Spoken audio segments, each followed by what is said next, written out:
Blanco, ang inyong kapusong totoo. Alam niyo ba na karamihan pala sa mga walis tingting na ating nabibili dito sa Metro Manila ay galing sa lalawigan ng Quezon? Maaari ngang ang walis na gamit nyo sa inyong bahay ay gawa ng isa sa mga pamilyang ating nabigyan ng pamasko. Walang kasing saya mga batang nabigyan natin ng pamasko sa San Francisco, Quezon. Si Vian at kapatid niya, ilan sa mga naabutan ng ating regalo. Masayang umuwi ang buong pamilya sa kanilang bahay. Agad binuksan ng magkapatid ang kanilang mga regalo. Uli, tuwang-tuwa mag-anak sa ating munting pamasko. Tamang-tama raw ito sa kanilang Noche Buena.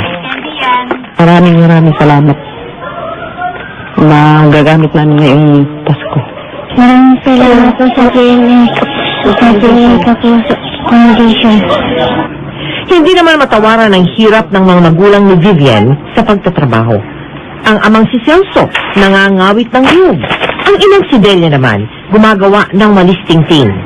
Nangingisda rin si Celso, samantalang si Delia, naglalaba-laba kung minsan. Hirap man sa paghahanap buhay, nananaig pa rin ang kahalagahan na mapagtapos ang mga anak.